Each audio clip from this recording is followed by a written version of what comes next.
Hello and welcome to the final day of Easy 2021. And my name is Ezra and I'm part of the team here in Explain Apologetics.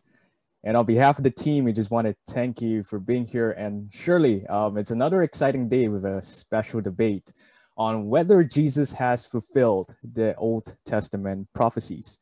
Now, before we move further with the debate, I just want to give out some ground rules for us. And first, we request that you mute your audios throughout the session. And second, if you have any question for any of our debaters, you can log on to Slido.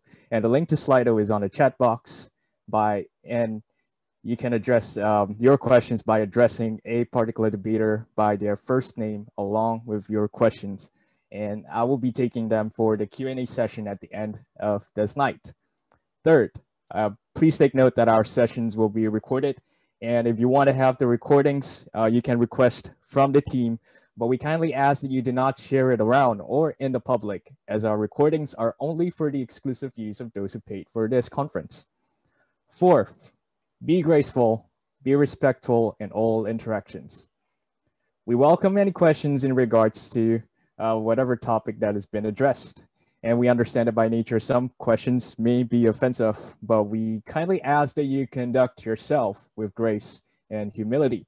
And last but not least, if you have any questions or suggestions for the team, you can always come to me or the Explain Apologetics team. And you can always write to us at explainapologetics@gmail.com. I repeat, write to us at explainapologetics@gmail.com. And once again, if you just made it here, on behalf of my team in Explain Apologetics, welcome to the final day of Easy 2021 with a special debate on whether Jesus has fulfilled the Old Testament prophecies. And I would like to introduce the debaters. And first, we have Dr. Jonathan Mcclatchy, who is a Christian scholar, international speaker, and debater. He holds a bachelor's degree in forensic biology, a master's degree in evolutionary biology, a second master's degree in medical and molecular bioscience, and a PhD in evolutionary biology. And currently, Jonathan is an assistant professor of biology at Sattler College in Boston in Massachusetts. He's also working on his Master of Arts in Biblical Studies at Southern Evangelical Seminary. And Jonathan has been interviewed on podcasts and radio shows, including Unbelievable with Justin Briley on Premier Christian Radio, Line of Fire Radio by Bishop Robert Barron, The 1 Minute Apologist Show, and many others. And Jonathan has spoken internationally in Europe, North America, and South Africa, promoting an intelligent, reflective, and evidence-based Christian faith. And against Dr. Jonathan would be Tom Jum, who runs a YouTube channel where he debates professors, philosophers, and theologians about the reasons to believe in God. He wrote an epistemology and model morality, which he uses as a basis for his arguments in his debates with many of the most prominent academics in apologetics, ranging from cosmology, history, biology, psychology, philosophy, and many other fields.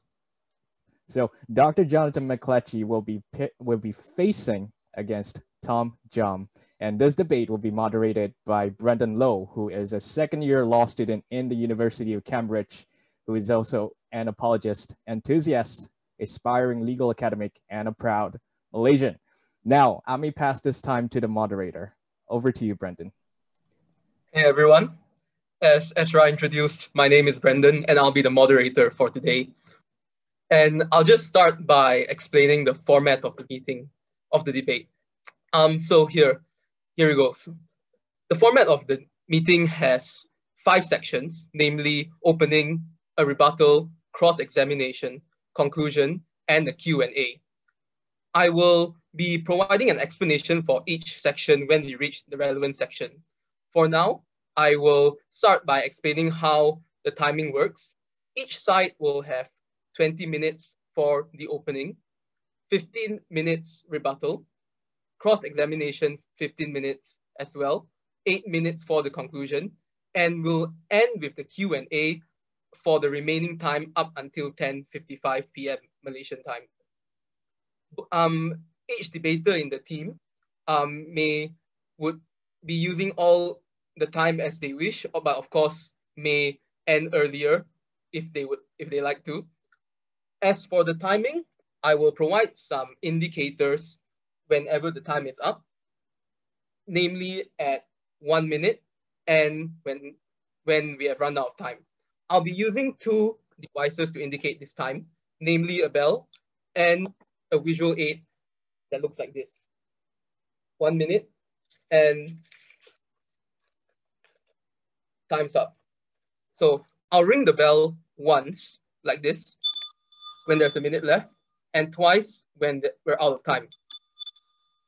When I ring the bell the second time, it'll be highly appreciated if both debaters would stop speaking at the time. And so wisely, it would be good to start wrapping up your arguments once you hear the first bell. I'm going to have to be rather strict on time in the interest of the debate flowing smoothly. But I hope that the points not managed to be raised in the particular section would be able to be raised in a later section. Also, I would apologize in advance if either the sound of the bell is not picked up or you're unable to see the sign. I will do my best to make sure they are both heard. However, if the bell is not heard, or if the if the sign is not seen, we will need to move along as though the sound had been heard or the indicator had been showed, in the interest of the debate moving along smoothly. Before I will go into the specific sections of the opening, just want to check, does any of the debaters have any questions? All right, I will explain the opening in brief, and then I will hand it over to the debaters, firstly with Dr. McLatchie and then Tom Jump. Okay. Yeah, so without further ado, I'll pass the time to Dr. McLatchie, and your timing starts on your first word.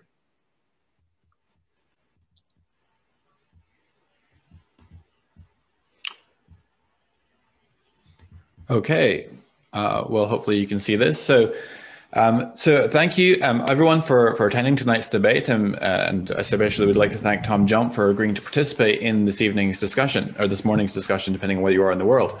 So the question that was before us today is, did Jesus fulfill prophecy? And I want to begin by talking about how we should think about evidence. And here we see a courtroom, and I want you to imagine that the forensic scientist comes forward in the courtroom and presents the murder weapon that was involved in committing the murder that the person is charged with, and he points out that the murder on the handle of the murder weapon are the accused's fingerprints. Now, the presence of the accused's fingerprints on the murder weapon is evidence for the guilt hypothesis over the non-guilt hypothesis by virtue of the fact that it's more probable, given the hypothesis of guilt, than given the falsehood of that hypothesis. And therefore, although it doesn't prove that the defendant is guilty, it nonetheless provides evidence for that, because the presence of the accused's fingerprints on the murder weapon is more probable given guilt than given non-guilt.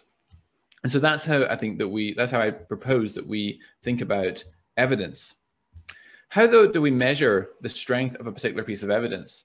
Well, I would argue that the strength of the evidence for a proposition is best measured in terms of the ratio of two probabilities. That is, the probability of the evidence given the hypothesis and the probability of the evidence given the falsehood of the hypothesis. So that ratio may be top heavy, in which case E favors H. It might be bottom heavy, in which case E favors non-H, or neither, in which case E favors neither hypothesis, and we would not call it evidence for or against H. Note that the probability of the evidence given your hypothesis does not need to be high for the data to count as evidence in favor of your hypothesis. Rather, the probability of the evidence only needs to be higher on the truth of the hypothesis than on its falsehood. Let me talk a little bit about cumulative cases and how these work in probability theory. Suppose that the probability of a piece of evidence, we'll call it E1, given the hypothesis is 0.2, but the probability of that same evidence given the falsehood of the hypothesis is 0.04. then the ratio of that probability of that evidence given the hypothesis against the probability of that same evidence given the falsity of the hypothesis has the value of 5 to 1, or just 5. That is a likelihood ratio that measures and quantifies the strength of that particular piece of evidence. 5 such pieces would yield a cumulative ratio of 3,125 to 1. If the initial ratio were 2 to 1, 10 pieces of independent evidence would have a cumulative power of more than 1,000 to 1. Thus, small pieces of evidence, no single piece by itself of very great weight, can combine to create a massive cumulative case. And so if there are multiple pieces of independent evidence, their power accumulates exponentially. Now, let me give you a little introduction to Bayes' theorem. This is the likelihood form of Bayes, the odds form of Bayes' theorem. And don't freak out by the math equation. I'll try and explain it clearly. So here on the left, we have the posterior probability, the probability of the hypothesis given the evidence against the probability that the falsity of the hypothesis given the same evidence. So this is expressed as a likelihood ratio. That is equal to what's known as the prior probability, which is the probability of the hypothesis just given the background information, and the multiplied by the probability of the evidence given the hypothesis against the probability of that same evidence given the falsity of the hypothesis. So, so this is the equation that's used in developing cumulative cases. So translated, it basically states again that the posterior probability of your hypothesis H given the available evidence E is equal to the prior probability, which is defined as intrinsic plausibility of the hypothesis being true, expresses a ratio multiplied by the ratio of the evidence given the hypothesis against the probability of the evidence given the falsity of the hypothesis. Now, an important consideration here is that the probability of the correctness of my interpretation of a prophetic text does not need to be close to 1 in order for a prophecy to have evidential value. So, for instance, if we have a prophecy that so let's say that we have an event which has a 1 in 1,000 probability of happening on the background information. But let's suppose that that we are only 10% confident that our interpretation of that particular prophetic text is true. Then that still yields a likelihood ratio of 100 to 1, or a Bayes factor of 100. So you don't, the probability of the correctness of my interpretation of the text does not need to be close to 1 in order for a prophecy to carry evidential value. Let me then give you 6 examples where I think we have a strong case for the fulfillment of messianic prophecy. So let's start with Jesus' death at the time of Passover. So in 1 Corinthians 5, verse 7, Paul says, Christ, our Passover lamb, has been sacrificed. And a common theme throughout the New Testament is that Jesus is the fulfillment of the Passover lamb. During the Exodus from Egypt, the Israelites smeared the blood of a lamb on their doorposts, and that was the signal for the angel of death to pass over those homes and spare the life of the firstborn of those households. And so the blood of Christ is, figuratively speaking, smeared on the doorposts of our hearts, and therefore God's wrath passes over us, just as he passed over those households that had the lamb blood smeared on the doorpost during Passover. And it's quite striking then that Christ's death happens to correspond to the Feast of Passover. Jesus' death takes place on the 15th of Nisan, on the day of Passover. Given the theological import of that is quite a striking coincidence. What, though, is the evidential value or the evidential significance of this? Well, I would argue that there's good evidence that Jesus was crucified on Nisan 15th. There's plenty of evidence for that, such as the fact that all 4 Gospels mention that. There's various minor peripheral details which are tied up with Jesus' death at the time of Passover and so forth. So we have independent attestation in regards to Jesus' death at Passover. So I would argue that there is sufficient reason to conclude that Jesus was, in fact, crucified on Nisan 15th on the day of Passover. Now, given the theological import of Jesus' death on the day of Passover, this is a striking coincidence which appears to be at least somewhat more probable given Jesus' messianic identity than on the falsehood of that hypothesis.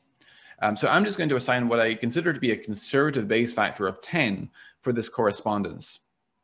So that means that it's 10 times more probable given the hypothesis of Christianity than given its falsehood. Let's take another example. According to Psalm 22, verse 12 to 18, this is an excerpt from Psalm 22, which, written about 1000 BC, appears to depict a crucifixion scene. And this is an excerpt from it. Many bulls encompass me, strong bulls of Bashan surround me. They open wide their mouths at me like a ravening and roaring lion. I am poured out like water, and all my bones are out of joint.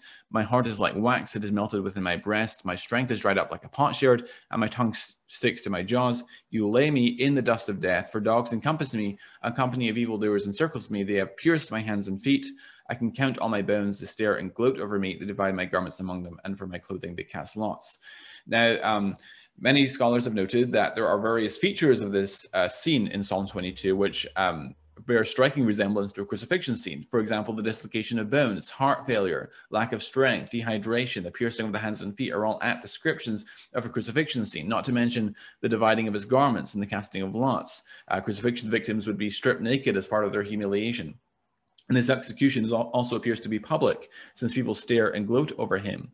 There's also various clues that this is indeed a messianic text. For example, Psalm 22, verse 6 says, but I am a worm, not a man, scorned by mankind, despised by the people, which parallels Isaiah's language in Isaiah 53:3, speaking about the Messiah. He was despised and rejected by men, a man of sorrows and acquainted with grief, and as one from whom men hide their faces. He was despised, and we esteemed him not.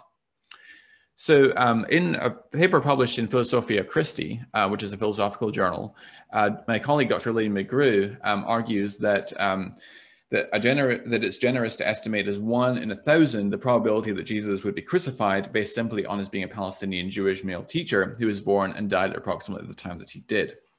Happy to talk about how she arrives at that number if desired, but let's just take that value that she offers. Well, let's assume that our confidence that Psalm 22 is messianic and describes a crucifixion scene is as low as 10%, so 0.1. I think it's a very plausible postulation that it is indeed messianic. Well, a conservative estimate for the probability of the crucifixion, according to Dr. McGrew, is approximately 1 in 1,000. This yields a Bayes factor then of 100. So far then, our cumulative Bayes factor, based on the two pieces of evidence that we've considered, is 10 times 100, or 1,000. Let's take a third example, Jesus' birth in Bethlehem. This is in Micah chapter 5 and verse 2.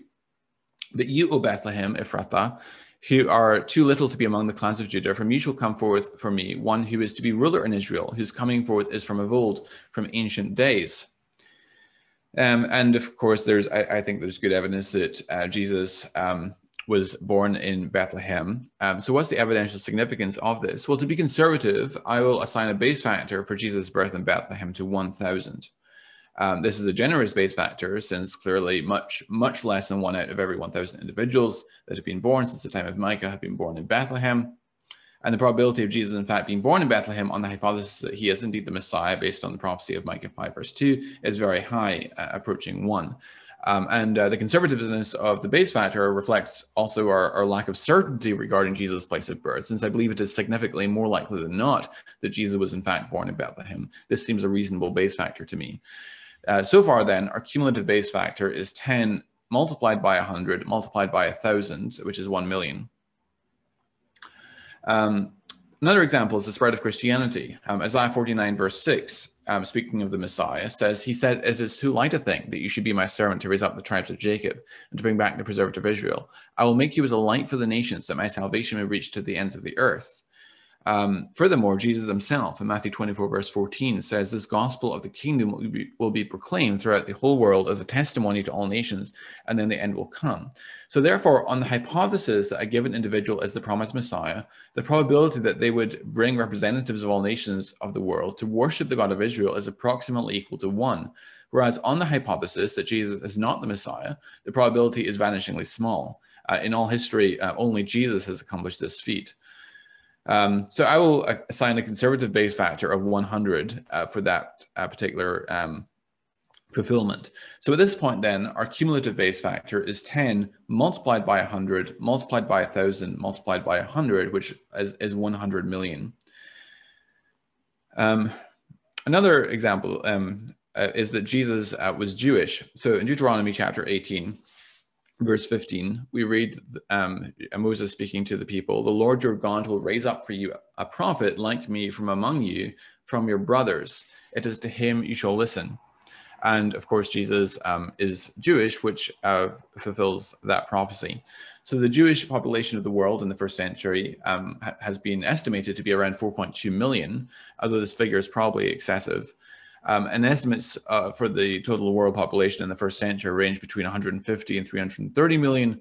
So I'll take the most conservative figure of 150 million, which yields a probability of being Jewish of 0.028. That yields a base factor of around 35.7. However, for the purpose of my analysis, I will assume a base factor of only 10. Thus, our cumulative base factor thus far is 10 times 100 times 1,000 times 100 times 10, which is 1 billion. Sixth example is the destruction of the Jewish temple. This is from Daniel chapter 9, 24 through 26, which is concerning the Messiah. I'm happy to defend that this is indeed messianic. It says, 70 weeks are decreed about your people and your holy city to finish the transgression, to put an end to sin, to atone for iniquity, to bring in everlasting righteousness, to seal both vision and prophet, and to anoint the most holy place. Know therefore and understand that from the going out of the word to restore and build Jerusalem, to the coming of an anointed one, or Mashiach, a prince, there should be 7 weeks. Then for 62 weeks it should be built again with squares and moats, but in a troubled time. And after the 62 weeks, an anointed one, Mashiach, Messiah, shall be cut off and shall have nothing. And the people of the prince who shall come will destroy the city and the sanctuary. That this text is messianic is supported from the reference to the timetable of 70 weeks, or 77, as it's often translated, being decreed for the purpose of finishing transgression, putting an end to sin, atonement for iniquity, bringing in everlasting righteousness, sealing both vision and prophet, and anointing a most holy place. Those are features usually associated in Scripture with the messianic mission. Following the cutting off, which is an idiom for killing, of the anointed one in verse 26, Daniel indicates that a ruler shall come and destroy the city and sanctuary. The fact that the city and temple were destroyed within only a generation of Jesus' death is thus of evidential value. And of course, this is something that Jesus himself predicted as well. And so in Mark 13, verse 1 and 2, it says, as he came out of the temple, one of his disciples said to him, "Look, teacher, what wonderful stones and what wonderful buildings." And Jesus said to him, "Do you see these great buildings? There will not be left here one stone upon another that will not be thrown down." And in fact, this is fulfilled very literally, because while the temple burned, the gold that covered the east wall was melted into the cracks of the stones in the pavement. In order to get at the precious metal, the Romans tore the temple and the paving apart, stone by stone.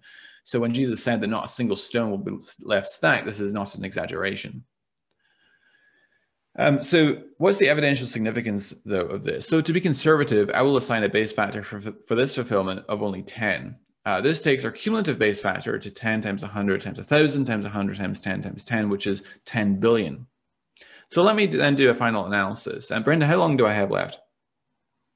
You have 4.5 minutes. Okay, thanks. So let me do a final analysis. So our cumulative base factor from the 6 examples considered in this presentation is 10 billion. That means, given the assumptions I made about the relative weight of each piece of evidence, this evidence is 10 billion times more likely if Christianity is true than if it is false. It is necessary when doing a Bayesian analysis to give an estimate of the prior probability. Prior probability relates to the intrinsic plausibility of a proposition before the evidence is considered. Priors can be established on the basis of past information. So for example, suppose we want to know the odds that a particular individual won last week's Mega Millions jackpot in the United States. Well, the prior probability would be set at something like 1 in 300 million, since those are the odds that any individual lottery participant chosen at random would win the Mega Millions jackpot. That is a low prior probability, but it could be overcome if the supposed winner were to subsequently quit his job and start routinely investing in private jets, sports cars, and expensive vacations, and so forth. And perhaps he could even show us his bank statement or the documentary evidence of his winnings. So those different pieces of evidence taken together would stack up to provide powerful confirmatory evidence sufficient to overcome a very small prior probability to yield a high posterior probability that the individual did indeed win the Mega Millions jackpot. So that helps to explain the concept of prior probability. So if we suppose, for argument's sake, that the prior probability of God sovereignly orchestrating the history is as low as 1 in 100 million, this the evidence I've adduced today is still sufficient to overcome that and yield a posterior probability of 0.99 of the hypothesis being true. This is relevant to developing the case for the resurrection as well, because this sort of evidence, considered cumulatively, significantly increases the prior probability of Jesus' resurrection. That is, the probability of Jesus' resurrection just given the background information alone. And the evidence, of course, for the resurrection also significantly, in turn, increases the prior probability of Jesus being the Messiah and therefore of his fulfillment of prophecy. And so it works both ways. The case from Jesus' fulfillment of messianic prophecy increases significantly the prior probability of the resurrection, and the evidence bearing on the resurrection increases significantly the prior probability of the fulfillment of messianic prophecy. So I will close with that and pass over to Tom Jump. Thank you for your attention. Right, thanks, Dr. McLatchie. Tom, it's the same thing, 20 minutes. I'll start the timer on your first word. Thanks, guys. Thanks, McLatchie, for coming up to debate. Thanks for hosting this. I appreciate the opportunity to talk with you guys again. So to start my introduction, prophecy would be great evidence. Prophecy is just like science. It's a novel, testable prediction where you're saying that you can tell us something about the future before we know it. A model that is able to accurately tell us these things is good evidence that the model corresponds to reality, but there are a few requirements. For something to qualify as a prophecy, it needs to be asserted as a prophecy. If someone doesn't actually claim this is an event that will happen in the future, then it's just a bunch of vague sounding prose that may happen to correspond to the future. This is not a prediction. This is foreshadowing. You can find this in every single book ever written. You just look in the past for any kind of vague analogy that seems to look like your preferred protagonist, and you can find connections with literally anything. It's very easy. This is not a prediction or a prophecy. It's just foreshadowing. To describe future events, you need to be able to identify this as a future event. If you don't do it, it's just listing a whole bunch of things, and you can cherry pick the ones that fit your case while ignoring the failures, which skews the statistics. In order to accurately calculate the probability of any given event actually being a prophecy, you would have to also include all of the failures. So if this event, which is not claimed to be a future event, is included as a prophecy, well, then you'd have to include all events that were not claimed to be futures events as prophecies as well, and then add those into the probability, which would say that given X number of random statements that don't claim to be future events, what is the likelihood I'll be able to find one that may correspond to a story in the future? And the probability is actually extremely high, which means if the event isn't literally claimed this will happen in the future, the probability of some of them describing one of your protagonists is extremely high, and so none of these count as evidence whatsoever. So the first criterion, it needs to actually say this is something that will happen in the future to count as a prophecy. The second one is that it can't be something people are trying to fulfill after the fact. If you say the Messiah is going to come from a city, then anyone who wants to be the Messiah, or you want to be the Messiah, you're going to say is from that city, whether they are or not. If you can't prove the lineage or the genetic composition of the person to actually show they were from that place, then pretty much everyone can just claim they're from there if they want to be the Messiah. And so it's not a prophecy. It's just making a goal for people to fulfill that they already want to fulfill. And so you're going to get a lot of claims that people were from that location. The third criteria is that it must be precise. It has to be very specific. It has to say something that can't be interpreted in a million different ways, because if it can be interpreted in a million different ways, that's equivalent to making a million different predictions. And you're simply cherry picking the one that fits your conclusion while ignoring the rest. So if the statement can be interpreted in a million different ways, you have to include all of the failed interpretations as evidence against your hypothesis. So just like the example before, if you were only selecting the one interpretation that happens to fit your story while discounting all the other equally valid interpretations, that's just cherry picking the one that you want to fit your example. Next criteria is that it must be a novel and unexpected. Predicting that a city will fall in a Roman Empire, which is a warring state, is not novel. It's like predicting the sun will rise tomorrow. It's amazing prediction. I can predict the sun will rise tomorrow, and I'll be right every single day for hopefully many, many years.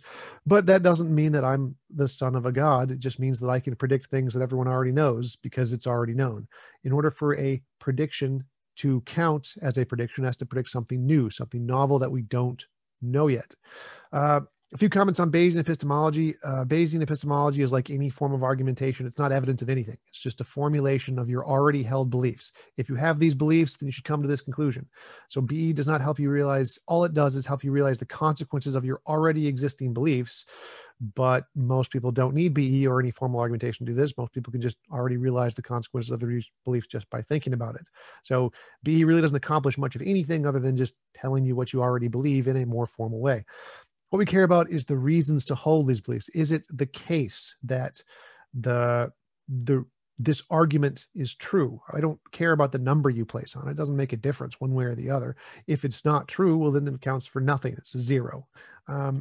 And when you are assessing the truth of whether or not Jesus fulfilled prophecies, you have to look at the failures. If you don't include the failed prophecies, then you're not accurately assessing the data. You're cherry picking. For example, Jesus prophesied that all over the world will worship him in Isaiah 2:11. That's not the case. It didn't happen. He prophesied in Isaiah 11:12 that the Israelites will be returned to Israel. It didn't happen. He prophesied the Jews will experience eternal joy. It didn't happen. Isaiah 51. He prophesied that the weapons of war will be no more. Ezekiel 39. Didn't happen. He prophesied that all those who died will rise again. Isaiah 26. Didn't happen. Hasn't happened yet. Failed prophecy. Ezekiel 42 clearly defines the third temple as being built by an actual temple, not a body. Didn't happen. Peace all over the world. Micah 4:3. Didn't happen. And Isaiah 2:4. Didn't happen. Not to mention that he can't be a descendant of David because he has no paternal father. He's the son of God. He doesn't have a father. How could he be a descendant of David? There's lots of things. Jesus was never the ruler of Israel. Didn't happen. So he fails all of these prophecies. And if you account any one of these as being even partially true, then Jesus does not meet all of the prophecies of the Messiah, because each of these are prophecies of the actual Messiah, and they fail. So some vague notions about stories that happen in the Bible that may seem kind of similar don't in any way make up for just any one of the abject failures of the prophecies that Jesus doesn't fulfill, which is why Jews don't think Jesus is the Messiah, because he didn't actually literally meet any of the predictions that the Messiah was supposed to meet. So in order for a prediction to count, or a prophecy to count as a real prophecy, it has to be claimed to be a prophecy. It has to say this will happen in the future. It has to be precise. It has to say specifically that a particular event that isn't already known yet or expected is going to happen, and it has to specifically be about the Messiah.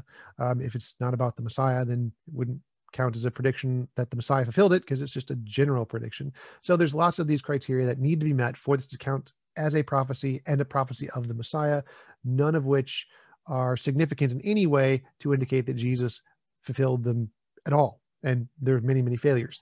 So there's no justifiable basis to conclude that Jesus fulfilled any prophecies, and none of the prophecies are good anyway. Just to give an example, a very good prophecy or prediction could come from the example of Hinduism, which predicted the age of the earth was 4.3 billion years, which is like within 0.1% of the actual number. That's a very good prophecy or prediction, and they got it right. That is probably the best example of any prophecy I could have ever thought of, because it's extremely precise. It's something we don't know yet. It was confirmed, and it was made 3,000 years ago. It's a very, very good prediction. It's still not good enough to indicate Hinduism was true. All of the cumulative added up case of Christianity doesn't even come close to that one prediction. And so obviously it doesn't count as evidence that Jesus was true. And to show this is the case, we can take any story or account of historical people and find vague references that seem to indicate that the similarities or future events, for example, the assassins foretold by Moby Dick, a fictional story about a big whale, predicted the Prime Minister of India, Gandhi, his deaths, the President Rene Mouaw's death, the Soviet exile of Leon Trotsky, the Reverend Martin Luther King's death, the Chancellor Albert Doufus's death, the assassination of Sirhan, John F. Kennedy, Abraham Lincoln, and a bunch of other people, just by looking through patterns in the text. If you look through a large section of text with lots of different things in it, and then just cherry pick the ones that seem to fit your conclusion or the one that you want, you can find dozens and dozens of examples of extremely precise predictions. Like these all give dates and years that you can find in just a single paragraph if you look for the patterns. And none of it's evidence because you're ignoring all of the misses. If you use a particular pattern and look for like a direction in a paragraph that this fits my analogy, and you just don't include all of the other interpretations that you could do using the same metric, you're cherry picking. Exact same thing.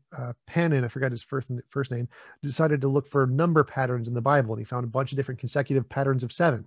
If you just think, oh, what is the probability that we would see this under the case that it was written by God, we find all these nice patterns of 7. Well, it's really easy to explain that. What's the pattern that would happen by random jumbled mess? Well, very low. So by Jonathan Mcclatchy's standard, all of these examples would be evidence that Moby Dick can predict the future and that there's a bunch of patterns of 7s in the Bible, which is false. It's just basic mathematics that none of these actually account for any evidence whatsoever because you're discounting all of the misses, which far outweigh any of the positives. And you would expect that in the noise, you would get some hits just by a bunch of random combinations of numerical assessment. So none of this accounts as in any way evidence until you have a passage or find some kind of Old Testament document that says Jesus, who was born in this year and died in this year, who was crucified by Pontius Pilate, and et cetera, et cetera. And you find a document that says that from 4,000 years ago, Jesus didn't fulfill any prophecies. You're just vaguely interpreting what he said in the most general way possible that could be applied to any book to make it seem like it's a future telling of anything. So I will conclude there. And thanks again for hosting the debate. I appreciate the opportunity to talk to you guys. Thanks, Tom. I will now pass the stage back to Dr. McLatchie for the rebuttal, and you will have 15 minutes. The rules on timing indicators remain the same. I'll start the timer on your first word. Well, thank you, Tom, for that spirited response. So you said, let me just address a few of the things you said. So you said that for a text to qualify as a prophetic fulfillment, it needs to, the original text from the Old Testament needs to be asserted to be a prophecy, and it needs to be able to identify as a future event. I actually disagree with this. I think that I think that the strongest examples are those which are asserted to be prophecies, because then you can argue that the probability of the fulfillment, given the truth of given the hypothesis of Christianity, is very close to 1. But I think that you can also look at retrospective prophecies or fulfillments that are only recognized in retrospect, and I think that they can still carry evidential value. So, for instance, I mentioned Jesus' fulfillment of the Passover feast. I'm taking a broader construal of prophecy than I think Tom Jump is. Jesus' fulfillment of the Passover feast is something which, given the theological import of that, seems to be more probable given the truth of Christianity, because that's something that God might be expected to bring about. At least it's not particularly surprising that God would bring that about, but it is at least somewhat surprising given the falsehood of Christianity. And so I assign what I think is a conservative base factor of 10 to that particular fulfillment. So it carries evidential value. Of course, it's nowhere near sufficient on its own to warrant belief in Christianity, but I think it still nonetheless carries evidential value. He says, if it's not claimed to be a future event, then you have to include all other cases where the text is not claimed to be corresponding to a future event. I disagree. All you need to show in order for it to carry evidential value is that there's a top-heavy likelihood ratio, that it's more, that the fulfillment is more probable given the hypothesis of Christianity than given the falsehood of that hypothesis. So you don't need to include all the other texts where the text is not claimed to be corresponding to a future event. He says that it cannot be something that people are trying to fulfill. For example, that Jesus would be born in Bethlehem, because, of course, Jesus, as he claimed to be the Messiah, is going to claim that he was from Bethlehem. I actually think that we have good evidence that Jesus was in fact born in Bethlehem, and of course, it's very difficult to control where your birthplace is. But when we look at the Gospels, for instance, we see that they show themselves through overwhelming, an avalanche of evidence. Those of you who were at my talk on Sunday last week will know what I'm talking about. Some of the avalanche of evidence that confirms the substantial trustworthiness and grounding in eyewitness testimony of the Gospel accounts. And since those Gospel authors show themselves to be written by individuals who are close up to the facts, well-informed and habitually reliable, that provides at least a prima facie basis for trusting those documents, even on matters that we cannot directly cross-check. And so I argue that at least the birth in Bethlehem is at least more probable than not. Furthermore, when we look at the nativity narratives in Matthew and Luke, we see that they're independent of each other. There's lots of evidence that Matthew and Luke's birth narratives are independent accounts. One is not copying the other. Furthermore, Matthew seems to be, Matthew gives kind of a one-sided perspective from Joseph's perspective, whereas Luke gives one-sided reportage from the perspective of Mary, Jesus' mother. And that suggests that Matthew is deriving his material from the eyewitness testimony of Joseph, and Luke from the eyewitness testimony of Mary. Furthermore, there's an extra biblical corroboration pertaining to Joseph and Jesus and Mary's return from Egypt, where they are going back to Judea, and Joseph learns that Herod Archelaus is reigning in place of his father Herod, and so he's afraid to go there, and so he goes via Galilee instead.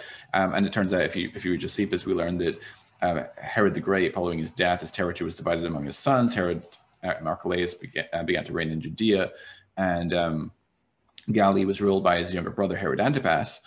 And we know from Josephus, so that already eliminates why Joseph would go to Galilee instead of to Judea. We also learn from Josephus that that one of the last things Herod the Great did before his death was to have some Jews executed for their part in removing the Roman shields from the temple. And then after Herod the Great's death and Archelaus began to reign, you have the influx of Jewish pilgrims coming in for the Passover.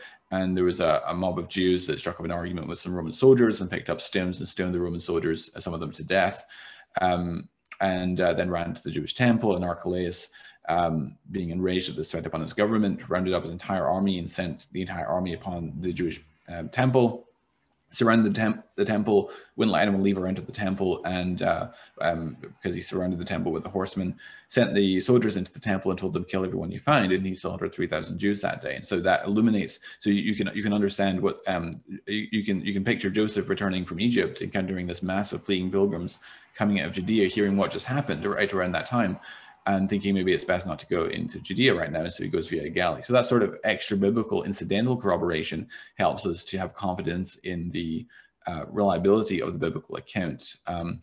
He says that it cannot be interpreted in other ways. So it's got to be, you've got to have a 100% certainty that the interpretation is correct. I disagree with that. I even mentioned this in my opening statement. Let's suppose, for instance, that our confidence that Psalm 22 is messianic is as low as 10%. But let's, and that it's describing a crucifixion scene, let's say it's as less as 10%. Well, let's suppose that the probability of someone being crucified based on the fact that they're a Palestinian male Jewish leader is something like 1 in 1,000. Well, that's still a base factor of 100, 1,000 divided by 10. So it still can carry evidential value, even if you're not certain in your interpretation. He says that it has to be surprising and unexpected. I agree with this. The extent to which it's surprising or unexpected on the falsehood of the hypothesis, that relates to the strength of that particular evidence. So remember, we're always trying to measure what is the likelihood ratio, what's the probability of this hypothesis given the truth of the hypothesis, and what's the probability of that same evidence existing given the falsehood of that hypothesis. And to the extent that that ratio is top heavy, that it's the extent to which is less surprising given that the hypothesis is true than if it were false, that will correlate with how strong that particular piece of evidence is. He says that Bayesian epistemology is not evidence of anything. It only helps to recognize consequences of already held beliefs. Well, of course, Bayesian epistemology is not itself evidence in the same way that modus tollens or modus ponens are not evidence of anything, right? They are help to structure your thinking as you are doing a deductive syllogism, and you try to work out, okay, what conclusion follows necessarily and inescapably from those premises. And just as with deductive logic, with Bayesian epistemology, if you insert garbage into the equation, you're going to get garbage out. So of course, it's dependent upon the assumptions, but it is a way of thinking about clearly the evidential value of different pieces of evidence and how they stack together to cumulatively form a very powerful case in support of a hypothesis. He mentioned that we must include failed prophecies as well, otherwise we are guilty of cherry picking, and he gave a few examples of what he considers to be failed prophecies. Now, I actually do consider apparently failed prophecies in my analysis. I just didn't have time in my opening statement to cover those. But I would argue that there is an epistemic quantitative asymmetry in regards to the evidential value of fulfilled prophecies and the evidential value of apparently failed ones. And the evidential value of fulfilled prophecies, especially if it's something which is surprising or highly unlikely on the falsity of the hypothesis, is comparatively strong evidence that supports the hypothesis. But but apparently failed prophecies, when there are alternative interpretations available, that is only weak evidence that tends to disconfirm the thesis. And actually, I have an article on my website, if you're interested in checking this out, where I actually walk through this mathematically and show that the piece for piece specific fulfilled prophecies are more of greater evidential value in confirming Christianity than apparently failed prophecies are in disconfirming it. So happy to get into more detail on that if required, but I'll stop there and yield the rest of my time. Thanks for your attention. Thanks, Dr. McLatchie. And now 15 minutes to you, Tom, for the rebuttal. I'll start the time on your first word. Sure. So some of the things Jonathan mentioned as his prophecies were that Jesus was the Passover lamb. There is no prediction that the Messiah will be the Passover lamb. It didn't happen. Jonathan is making an inference that he says, the God in the Bible did this in the past, so he kind of likes this date for some special reason. Therefore, it's reasonable to infer that he's going to do special stuff on this date in the future too. But you can do that with any of the prior actions that the God supposedly did in the past. God smited cities he didn't like, so it'd be reasonable to infer based on his past events he's going to smite the Romans after they crucify Jesus. Didn't happen. So you can say that, God, a perfect being, well, if he was a perfect being, he wouldn't drown millions of babies. You would not expect that a God would drown the world and drown millions of babies, but it happened. You can infer that based on the text of the Bible that, well, if you look at the city in the wrong way, he might turn you into salt. So that's something you would expect. You can infer about any of the different actions that God took in the past and say, well, let's just cherry pick of all these different actions, which ones I think he might do in this case. And if any one of them is true, I'm going to say that one is evidence that this God is real, because if Christianity is true and my interpretation of this passage is true, then that one event he's likely to replicate in this one instance rather than any of the thousands of other things he happened to choose to do in the past. This is cherry picking. You can go through any example in the Bible, look at all the actions God took, and infer from those that he will do future things that correspond to those actions. And since the God of the Bible is a mass murdering dictator who's literally done essentially everything, you can just pick whatever you want and assume that, well, I can just pick this particular action. God's probably going to have done it in the past, and so he's probably going to do it in the future, and you're probably going to get something. So this is just cherry picking. You're just picking random events that you think God thinks is important and then saying, well, I think he's going to do it now too. It's the exact same example I used before, where you're just looking at random examples of a bunch of stories and then picking the ones that you think fit your story and make your story look powerful. This is why it doesn't count as evidence and it's not a prophecy, because all you're doing is inferring from past stories. You cherry pick the story you like and then infer it about the future story. So that doesn't count as evidence. Psalms 22, you got to pull it up because it's rather long. Many bulls encompassed me. Didn't happen for Jesus. There were no bulls. Their mouths open wide. There were no bulls. I am poured out like water. You were bleeding. Wow. Surprise. Any form of death has that. All my bones are out of joint. Wow. Dislocation. Extremely common in every form of torture ever throughout human history. Not surprising. My heart is like wax. Oh, you're sad that you're dying. That's totally surprising. Clearly a prophecy here. It's melted in my breast. Oof, that's a tough one. I bet no one else was ever sad when they were dying. My strength is dried up like a potsherd. Well, you're weak when you're dying and tortured and a prisoner? Surprise. This has never happened before. My tongue sticks to my jaw. What? Prisoners aren't usually fed? Oh, wow. It's surprising. You lay me in the dust of death. Well, where else are they going to bury you? Like maybe like the Vikings, they're going to burn you instead. Pretty much most people take your bodies and you throw it in the dust. That's any form of death. Dogs encompass me. Well, there weren't any dogs. Evildoers, well, sure, everyone would call whoever's killing them an evildoer and probably be right. They have pierced my hands and feet. Oh, that's a good one. You see, that one's kind of analogous to crucifixion, but it can also be interpreted to be apocryphal, just like the dogs and the bulls. So why are we taking this sentence literally and not the other sentences? So if you want to say that this sentence, I have pierced my hands and feet, is a literal interpretation that we should take literally, what's the difference between that statement and the dogs and the bulls? Because we could just take those literally and say those were false. So clearly not the case. I can count all my bones. Well, I doubt Jesus could count all his bones. And they divide my garments. Didn't happen. I don't remember Jesus' garments being divided and cast lots for them. I don't think that happened. So all of those are false. It's like, this isn't the prudent prophecy. It doesn't claim anything to happen about the future. It doesn't say anything about the Messiah. It's just a random event that happened in past stories that you can find essentially a single line that is analogous to Jesus, and the rest of them just apply to any possible death by anyone ever, pretty much. And then trying to tie this in as to say it's a prophecy when it's not. So none of it, this is a zero. This counts as zero evidence whatsoever, because you're, again, taking the hits, ignoring the misses. It's cherry picking. There's nothing here that's evidence of anything. It, again, not a prophecy. Doesn't claim it's going to happen in the future. Doesn't say anything about the Messiah. Most of these things didn't happen to Jesus if you take them literally. Picking the one that does literally fit, just cherry picking. None of this counts as evidence. Let's see, what else did he pick? So he claimed that Christianity was spread across the world. So most religions claim that. Most religions claim this is the true religion and we're going to spread across the world. This is not surprising. It's not unique. It's every religion predicts this. Every religion predicts some kind of worldwide adherence or worldwide event. Like in Norse mythology, they have a final battle that everyone will be a part of where Thor and Fenrir destroy each other. And so everyone's going to understand or believe at this point, because you're going to be in the battle, whether you like it or not. Everyone makes these kinds of claims. It's not surprising that a religion would be spread across the world. This is not a prediction. It's just what every religious person claims about their own preferred religion. Nothing special about this. Jesus was a Jew. You got me on that one. I'll grant it. Jesus was a Jew. Congratulations. Proof that God? No. Evidence? Not really. No, it's kind of funny.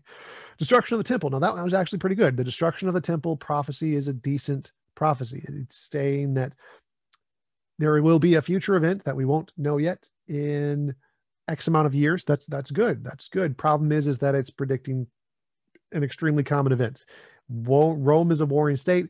Cities get destroyed. There are wars that last 50 to 100 years all the time throughout Roman history. This isn't really special. It's just saying the sun will rise tomorrow. Congratulations. Giving like 100-year time period in which a city will be destroyed. Cities really didn't last that long for most of Roman history. They got destroyed all the time and died from all kinds of reasons. It's not really that special. It's just saying, hey, war happens. Yes, war happens. This is not impressive. Not an impressive prophecy. Jonathan mentioned that the Matthew and Luke nativity accounts are both evidence. Well, they contradict. The stories literally contradict. There is a good account on the Wikipedia page, if you just Google it, that shows the different accounting of the traveling between the Gospel of Luke and the Gospel according to Matthew. It shows the timeline of the events. It shows where they contradict and how they don't match up with each other to show they're actually more likely fictions, which is why most historians consider them to be fictions. Next, a surprising thing he mentioned was that successful prophecies are more important than failed prophecies. Well, if this is a perfect all-powerful being and you expect a perfect all-powerful being to know everything, then you would expect every prophecy made to be correct. If a single one is wrong, that would essentially disprove with almost absolute certainty that there is an all-powerful perfect being. So if there is a single failed prophecy in a Bible written by an all-powerful perfect being, it's debunked. That's like a 100% failure, right? That's so any successful prophecies there don't really matter, because your fundamental claim that you have an all-powerful perfect being who knows everything has been falsified. So even if there were successful predictions that were actually great, like in Hinduism, which predicts timeline scales with extreme accuracy and gets a lot of them right, depending on your interpretation, the fact that it gets a lot of other things wrong invalidates those, because it's not an all-powerful being. So the failed prophecies, when your claim is so great that there is this perfect being who knows everything, any failed prophecy outweighs any number of successes because it defeats your fundamental claim. Now, if you're just claiming you know a lot, or you have a smart guy and he made a couple failures and a whole bunch of successes, that's great evidence that he knows a lot. But if you're claiming he knows everything, a single failure defeats your claim. And so you have to include those prior probabilities about the claim you're making into your Bayesian epistemology analysis to realize that actually, no, a single failure kind of debunks your whole argument. And I will conclude there. Thanks, Tom. I will now move the session on to the cross-examination, and it will be 15 minutes as well, but the difference is the time will be shared, of course, by both speakers when Dr. Mcclatchy is questioning Tom, for example, and Tom is responding. So 15 minutes, I'll pass the time to Dr. Mcclatchy on your first word. You are muted.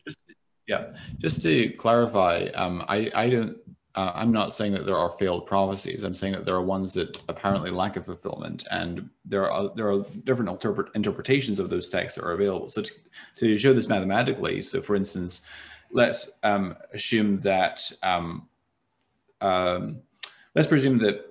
for example, probability of the evidence given the hypothesis is 0.9, and the probability of the same evidence given the falsity of the hypothesis is 0.999.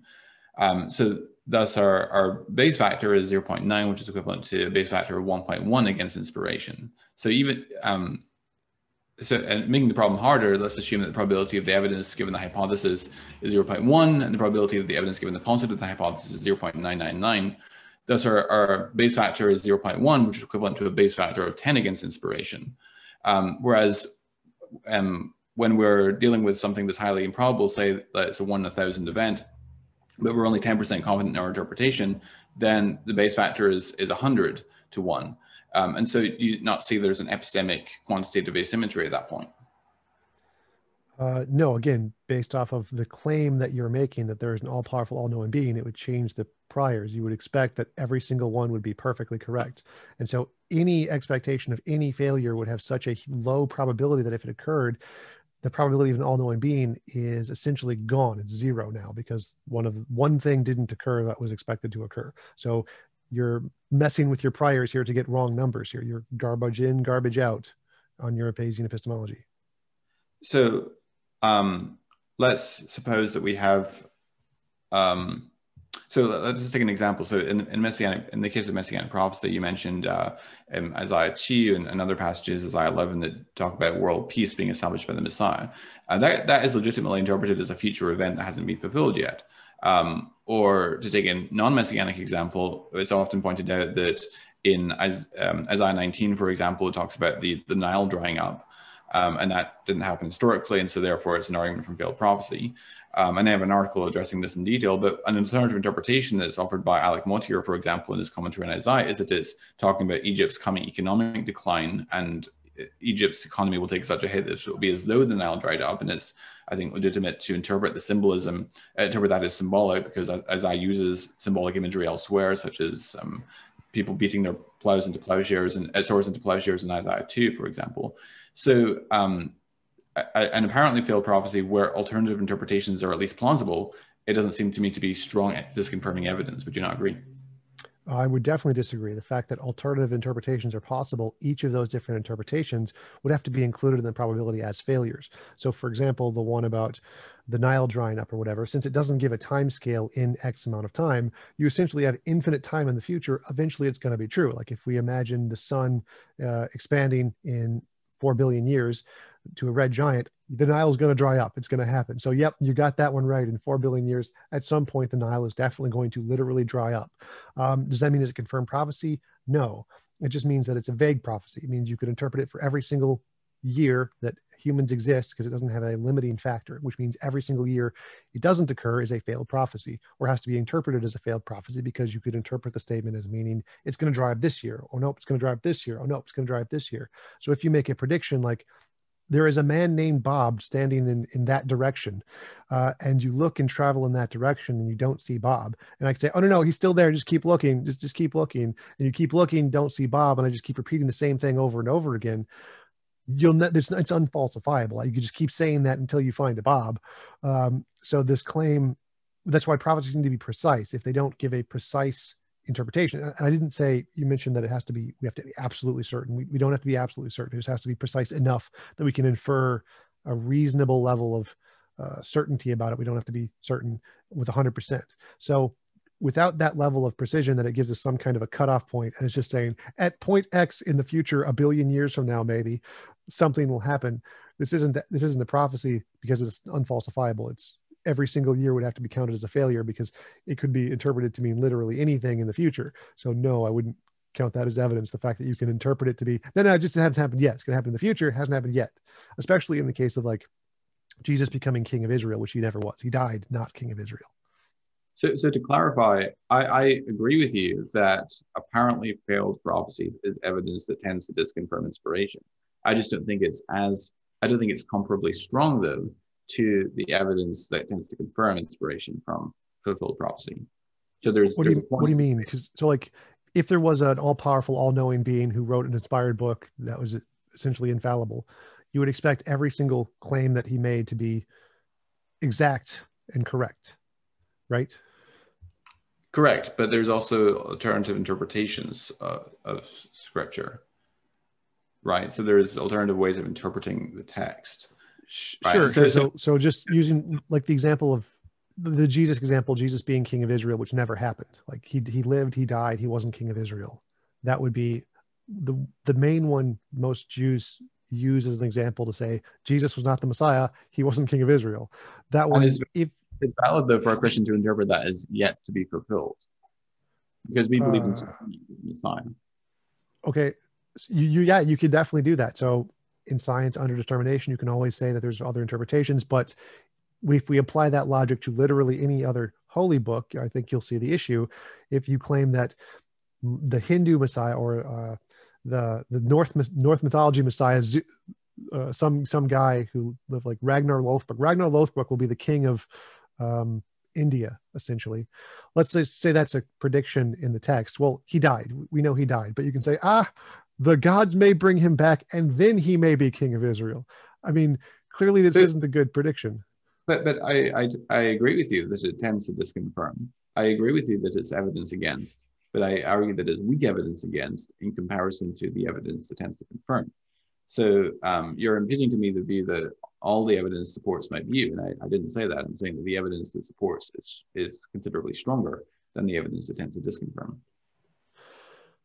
I'm not sure I'm following. So if you predict someone will be like given our current knowledge, if we predict someone's going to be king and they die, we can use a reasonable level of induction that they're dead, they're not coming back, they didn't get to be king, this was false. Now, of course, you can ad hoc say there's something that could bring him back to life that we have no evidence of, and say, it will be fulfilled in the future, we just haven't discovered it yet. Yes, you can do that.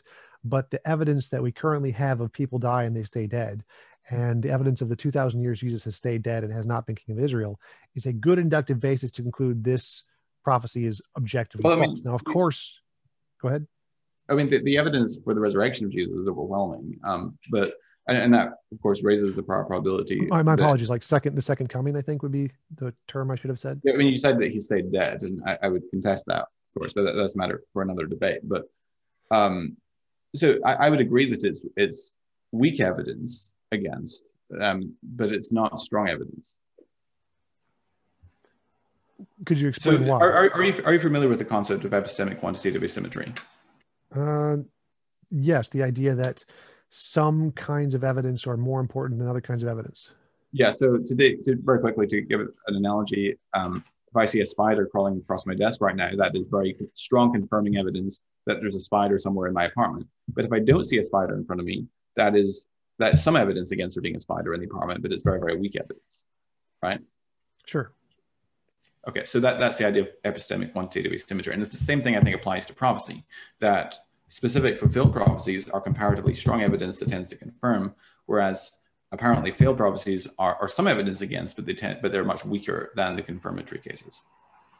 Right, but it depends on the claim. Like if I said there is absolutely 100% no spider in the room, and you see a spider, your claim has been debunked. So if the size of your scope of the claim you're making is sufficient that any kind of small instance could debunk it, and the scope of your claim in this case is that God is all powerful, all knowing, perfect, and gets everything right, a single factual error would be extremely strong evidence against that.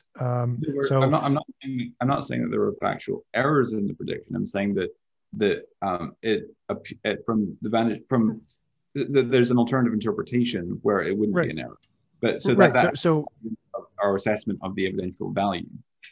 Right. So, but since you can take any statement and ambiguate it to make it seem like it could be interpreted in a different way, that is more evidence of our psychological proclivity to make things fit, rather than the actual way to interpret this is that God got it right. We just don't understand it yet. It's more reasonable to say, no, we understood this correctly when we read it this way, and God was wrong. So the fact that there are two separate arguments here. One is that, yes, could there be another interpretation, but is that interpretation reasonable given our current understanding? No. Therefore, such an interpretation would be unjustified to take simply because it hasn't occurred yet. So to take that interpretation while it is possible would also lower your priors just to adopt that interpretation. So I agree that one can say that a particular scripture or a particular prophetic text seems to have failed from the knowledge that we have available to us, and that would constitute some weak evidence that tends to disconfirm. But specific fulfilled cases of prophecy, I think, are much stronger. And actually, I refer you to my article on this. I think it would be instructive for you to read it, because it's mathematically demonstrably wrong what you're saying. Obviously not. No. So like, if you claim there is an all-powerful being and he's going to guess the lottery numbers and gives you a list of lottery numbers, and the next lottery it fails, you can say, oh no, he just meant the next one. No, he just meant the next one. No, he just meant the next one, and say, oh, he's going to be right in the future. But if given that context, you can interpret it with a reasonable amount of certainty that he meant literally the next lottery thing. The numbers he gave you were to win the next lottery, and it didn't happen. Therefore, you can say, no, this guy doesn't know what he's talking about. He's wrong. You could always say, no, he does know what he's talking about. He just meant a future one, not the next one, the one after the next one, or the one after the next one. But that isn't reasonable. Anyone who adopts that argument will be considered crazy. Like, no, the reasonable interpretation here is that he got the thing wrong. And the same thing would apply to the prophecies in the Bible. There's an all-powerful being who says, I will be the ruler of Israel, or I will come back. Forget what the quote is, where Jesus says, I will come back within your generation of some kind, and he doesn't come back for 2,000 years. It's exactly the same as the guy who said, I'm going to predict the lottery numbers, and you inferring that he means one of the ones in the next 1,000 years that come is going to be the number he predicted. No, it's the evidence is against him. He's wrong. He got it wrong. I mean, in the case of Matthew 24, which you alluded to, I mean, you're familiar with alternative interpretations of that text, which I think are quite plausible. That he's actually appears to be setting up the disciples for a long wait. He says there will be wars, rumors of wars, earthquakes, and famines, but these are not the signs of the end. Do not be alarmed. And he describes the signs that will be the time of the end, and says this generation will not pass away until these things are fulfilled, which can plausibly be interpreted to mean that the generation that observes those signs. So again, this illustrates what I'm saying, that does constitute some evidence that tends to disconfirm, but it's only weak evidence because of the availability of alternative interpretations, especially if we have lots of cases of specific fulfillments, which constitute much stronger evidence piece for piece, at least comparatively speaking. Again, I would just repeat what I've said before. I think that I've already debunked that sufficiently. Well, I think I've already debunked what you've said. I mean, you're just mathematically wrong. I mean, this is easily demonstrable. Garbage in, garbage out. Okay. I think you're maybe misinterpreting what I'm saying. So I'm not saying that there actually are cases of failed prophecy and that is only weak evidence. I'm saying that there can be cases where there's an apparently failed prophecy but has alternative interpretations, and that is only weak evidence against, not strong evidence against. Well, so I'm saying any failed test, like if a scientific experiment made a prediction that, like the Michelson-Morley experiment, that if we measure the speed of light into going in different directions, we should be able to see differences in speed because of the ether or whatever. And we didn't detect that. We could say, I don't know, we have an alternative interpretation. That's not right. The ether is still there. We just there's just some funny thing going on. Aliens are messing with our device, and therefore we're not wrong, and that doesn't disprove the ether. Like any scientific experiment you can do this for and make up ad hoc explanations of why their prophecy doesn't fail, which is why we require precise predictions that can't be interpreted in lots of different ways. Ad hocness is not always bad. You realize that, right? Nope. I think it's pretty much always bad.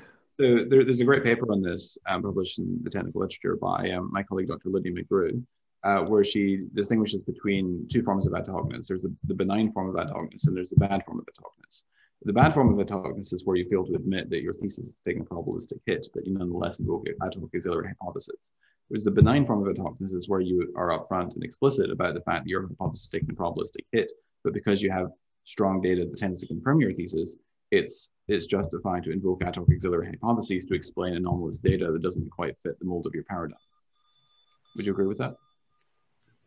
Sorry, Dr. Mcclatchy, the time is up. I'll pass the time for the cross-examination to Tom now. And Tom, if you like, feel free to continue this discussion with Dr. Mcclatchy. I'll time you on your first word. Yeah. Okay. So yeah, I'm just to answer your last question, like, yes, but that does mean that all versions of ad hocness are bad. They, as you mentioned, they add a level of disconfirming evidence to some degree. Like the amounts, I assume Tim and Lydia McGrew's definition here, I mean, like one would be a significantly more amount of disconfirming evidence than the other, and they're calling the one bad and one not as bad, but they're both bad. What I'm saying is that we have a well-supported theory, and virtually all scientific theories have anomalous data at some level. And if it's a well-supported theory, it's okay, I would argue, to explain away anomalous data or to invoke auxiliary hypotheses to account for it within the paradigm, because there's tremendous evidence that supports the paradigm as being true. So even if you don't know how the anomalous data fits with the paradigm, you nonetheless have independent reason to think that it does. Does that make sense? Sure, but is God an all-knowing, all-powerful being who knows everything and is perfect? Yes. And so he can't write a perfect book that is unambiguous, that makes clear sense and isn't vague, like ridiculously vague, that can be interpreted in millions of different ways, that doesn't even reach even close to the level of a science textbook?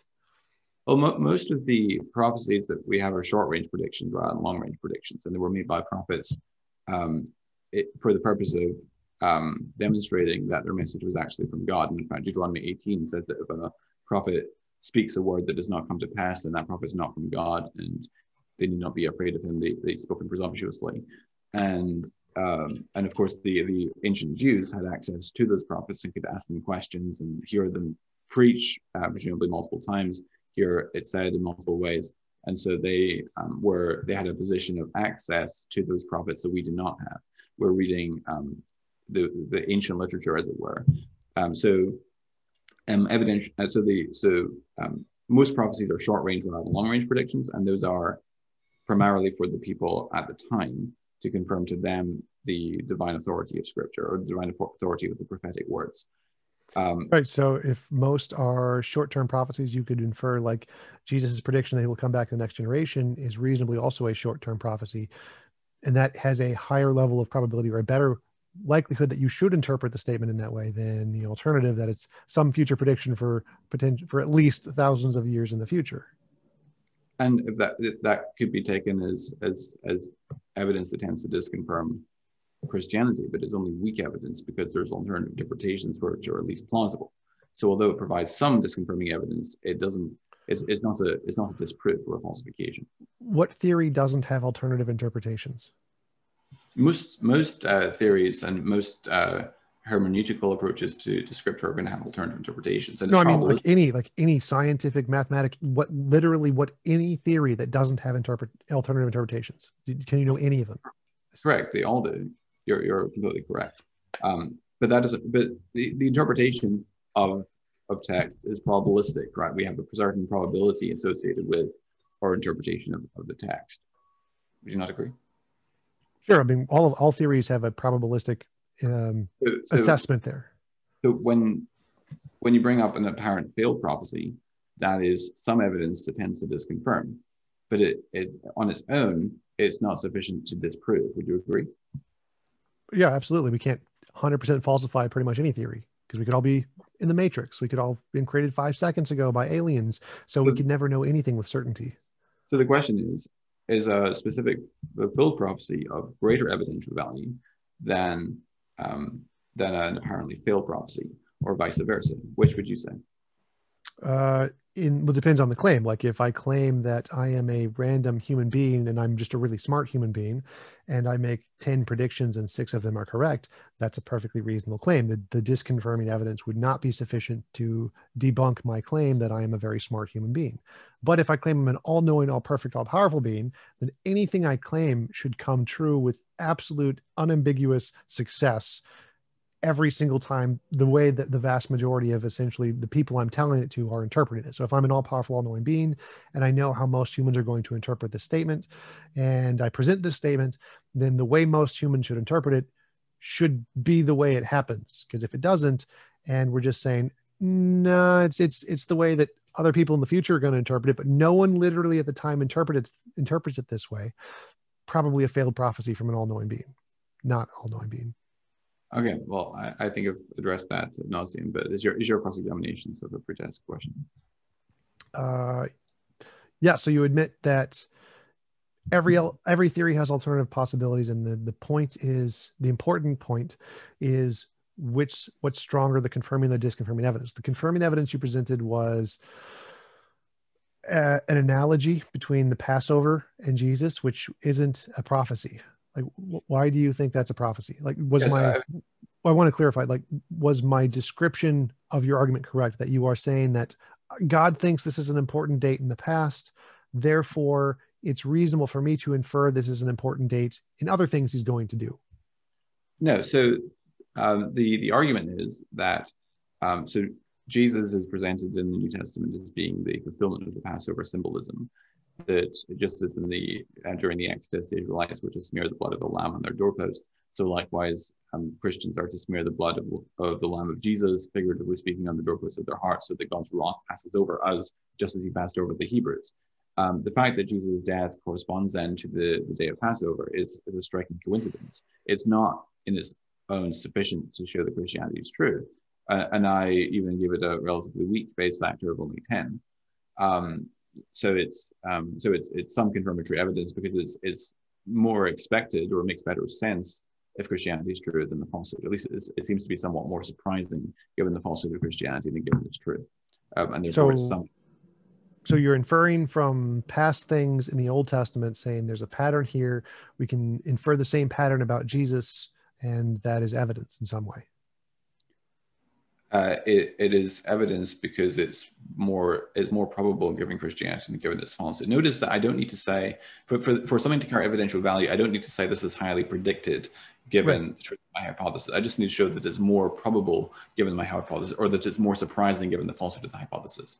Right. So if we look at the actions of the Old Testament God who destroyed Sodom and Gomorrah and flooded the earth, we could say it's expected that such a God is going to wipe out Rome for killing his son, or essentially something like that. And that would be a reasonable inference to make based off of the past actions of the Old Testament God.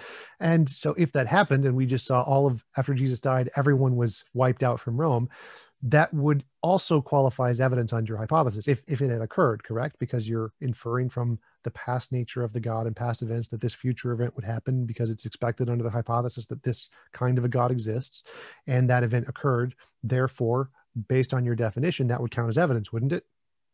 No, I don't think so, because there's nothing that would lead me to believe that such a thing would happen. But given, and you brought up the example of Daniel 9, I brought up the example in my statement and responded to it, and that with the destruction of the temple in AD 70, that is something which is predicted given Christianity, but it's somewhat surprising given the falsehood. And as you said, it's not completely outworth the realm of plausibility given the falsehood of Christianity, but it's something that at least it's so highly expected given Christianity that it's some evidence that tends to confirm it, which is why I give it a conservative base factor of only 10. Well, so I'm not following here. So it's expected that God would do the Passover thing, even though that's a very rare thing in the Bible, not very common, but his mass murdering is extremely common, happens all the time. It's throughout the Bible. So it seems to me more expected that God's going to mass murder people he doesn't like is something we should expect based off of the Old Testament, or should expect significantly more than an analogy to a Passover lamb. So if my interpretation is correct, like given my hypothesis that God is a mass murderer and we expect him to mass murder people, and we have a very clear pattern of mass murdering in the Old Testament, then it would be reasonable to infer that if there's a whole bunch of mass murdering after Jesus' death or whatever, that would be expected. Like that seems to be a reasonable interpretation of the text. Now, obviously not your interpretation, I grant that, but this seems to be a very reasonable interpretation of the text to infer from God's past actions about his future actions.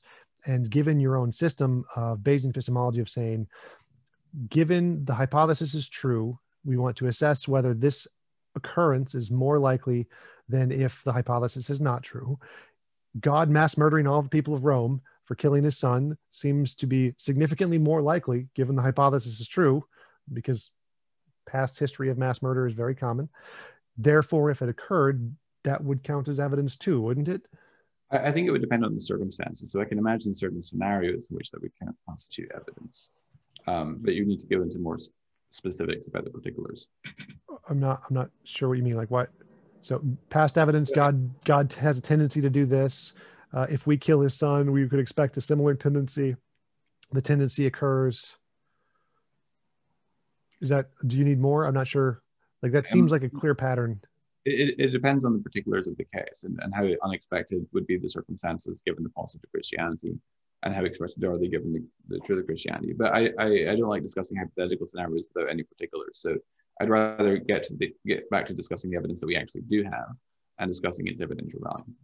Well, I think that's what we're doing here. So it seems like you have cherry-picked a methodology that could work for literally anything, where you just pick a pattern of history of the Old Testament Bible. God has this pattern. I like this pattern, so I'm going to infer this pattern about this event. Therefore, it's evidence. But you could do the same thing. Like you literally need to do the same thing to the hypotheticals, because every hypothetical that can apply the exact same methodology and that you wouldn't count as evidence just demonstrates that you're cherry-picking using this methodology for the instances that indicate your case, but dismissing the ones that don't indicate your case.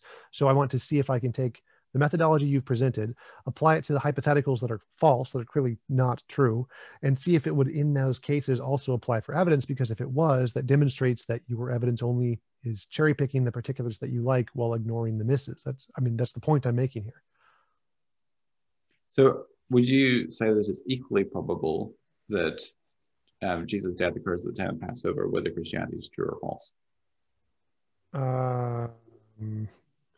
No, but that's not the argument I'm making. So my argument here is that, well, I'm claiming that methodology is just ridiculous in this context. So I'm saying that, you're saying that it's not equally probable. You must think it's evidence. No. So what I'm saying is that I don't care because we're assessing a particular truth claim with a particular negative claim, which just isn't evidence. It's not evidence to say, if there is a leprechaun in my basement, there is more likely to be gold in the house somewhere, because leprechauns like gold. The probability of that being true would, if we found gold in the house, that would be higher, more likely if there was a leprechaun than if there wasn't a leprechaun, because leprechauns like gold. Is that evidence of leprechauns? Yeah, no. It is. So if you can show that if there was actually a reason to believe that it's more likely that there'll be gold in the house if there's a leprechaun than it's falsehood. I'm not sure how you would make that argument, but let's suppose that you make the argument. Then that would be evidence, but it wouldn't be sufficient evidence to conclude that there's a leprechaun in the basement. And that's because we have to, the strength of evidence must always be, is always relative to the prior probability, right? So the prior probability is the probability just given the background information. Given that we don't have any independent reason to believe that there are leprechauns that exist, and we have independent reason to believe that there could be other plausible explanations for why there's gold in your house, then that would only be at best very weak evidence if you could show that there is some sort of link between leprechauns and gold in your house. Right, which is why I consider your entire methodology flawed here, because you're saying, well, because it would be evidence. It would be evidence of leprechauns because there's gold in the house, and under the hypothesis that leprechauns exist and like gold, that would increase the likelihood that there would be gold in the house. Yes. That's not the way we should assess evidence. That is a very faulty way to assess evidence, because you're not including the alternatives within the theory. You're just assessing every single individual theory on its own merits without including the alternatives. So to include the alternatives, we have to include, like in the case of a Jesus, if we want to accept this methodology as counting for evidence, then we can infer any collection of past events from the Bible and combine them in any way we want, and infer that those events would be likely to happen to whatever, like after Jesus. So we see lots of killing in the Bible. God is a mass murderer. If we anger God, he will mass murder us. We anger God, he mass murders us. Therefore, that would also be evidence of a God, given your methodology. So again, the point here is that your methodology is bad because you're only assessing the positives and not the negatives, the hits and not the misses. You're cherry picking. You're saying I do assess the negatives. I just not time to get into it in the scope of my opening statement. But was that 1 minute or time? I think we've got a minute. Okay. And in regards to prior probability, I would argue that the prior probability of Jesus' fulfillment of prophecy is significantly increased by the independent reason we have to believe that Jesus rose from the dead, and vice versa. It's a two-way thing. The fulfillment of prophecy raises the prior probability of the resurrection, and the evidence for the resurrection increases the prior probability of fulfillment of prophecy as well. Right. So my question here was that, given every single hypothetical of we expect this of God's nature in the past, we look at the Old Testament, we find a pattern in God's nature of what he does, and infer from that pattern he's going to do something in the future, and he does something in the future because his nature, he has previously done something similar. That would also be evidence. Every single case would be evidence given your system, correct? Like God kills people, he's going to kill people in the future. That if it happens, that would be evidence too, because it would be expected. It could be some evidence depending on the particulars of the case. It would need to see the particulars. Sorry, I have to cut in there. Yeah, thanks, Tom. Thanks, Dr. Mcclatchy. And that's the end of the cross-examination session. And we'll now go to the second last session, that is the conclusions. I'll pass the time to Dr. Mcclatchy for 8 minutes. And you may conclude. I'll start the timer on your first word. Well, thank you. I'd like to thank Explain Apologetics for organizing this event, and also Tom for agreeing to participate and for the engaging discussion. I'm sorry that unfortunately Tom doesn't understand the probability theory behind what I'm saying, but if people want to have more detail on this, I've written an article, 2 articles actually, where I talk about fulfilled and the argument from failed prophecy and the argument from fulfilled prophecy, and why the evidence of fulfilled prophecy is piece for piece of greater evidential weight than apparently failed instances of prophecy.